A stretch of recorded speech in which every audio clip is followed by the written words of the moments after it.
Now back to that story I was telling you about just a few moments ago, the ICE memos the government didn't want you to see. The secretive review resulting in the dismissal of thousands of green card cases, some dealing with illegals with rap sheets. Top attorneys at ICE headquarters in D.C. giving the dismissals their blessing, despite public denials of a backdoor amnesty. And immigration court data showing the number of cases dismissed nationally grew by about 40% last year. A short time ago, Homeland Security Chief Janet Napolitano was asked during a Senate hearing to explain how this could have happened. Take a listen to her response. The director has responsibility for immigration enforcement across the entire country, many field offices across the land, all dealing with different circumstances all the time. And his job, and I've asked him to do this, is to make sure that there are clear priorities that are set and enforced. Unfortunately, one of the 26 field offices conflated two different memos that had come out and misconstrued what he directed. That has since been clarified, cleared up, and fixed.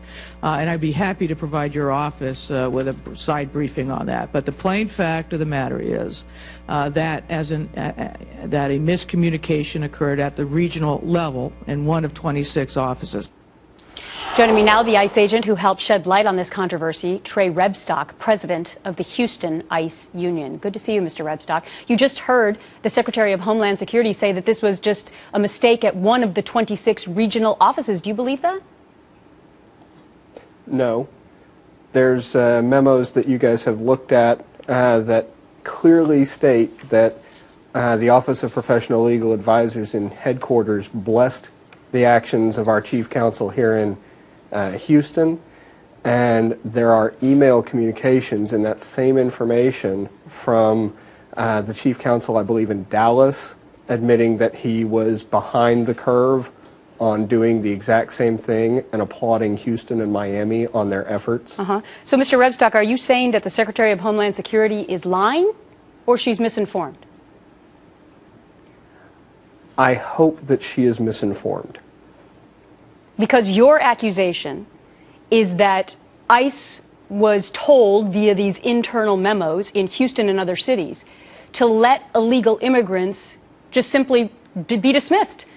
And the analysis that was given originally was that they all had green cards that were pending, but you found out what? No.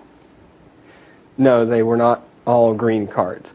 The chief counsel here in Houston issued directives based on the John Morton memo, directing his attorneys to not just carefully review all of the new cases that were coming in, but also to form a task force and review, I think it was almost 1,300 files of cases that were pending, and they were instructed to dismiss as many as they could that did not meet those top three priorities.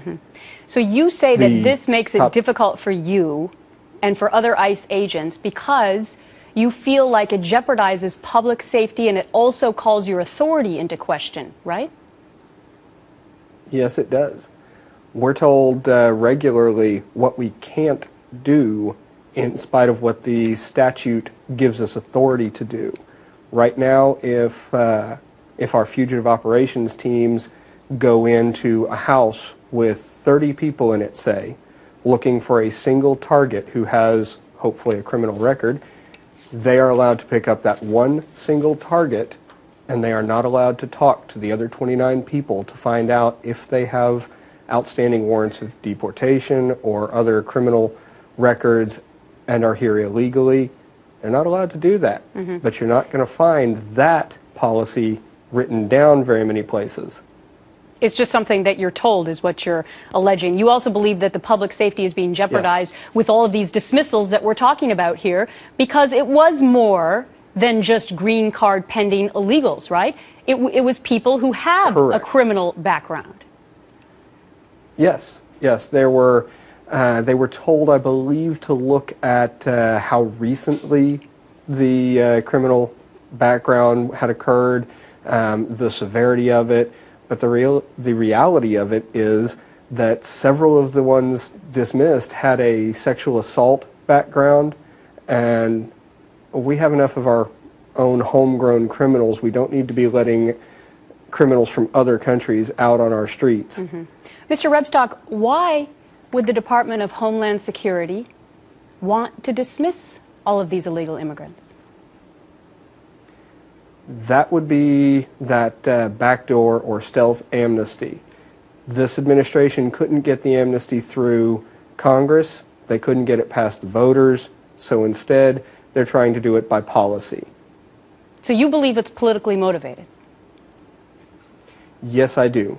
There have been a number of instances where this administration has solicited the input of various immigrants' rights groups in order to educate their policy, in order to form it so that they can get that voter base to go with them, but then they never turn around and discuss it with their employees, who are actually the boots on the ground, the people who are enforcing the laws that they're asking us to enforce and keep people safe. So let me ask you this in conclusion.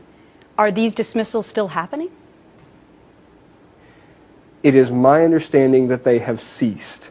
The same day that the Chronicle broke the story, the OPLA attorneys, the Office of Professional Legal Advisors, sent the chief counsel here in Houston a memo to stop, halt, cease, and desist. But they didn't do it before.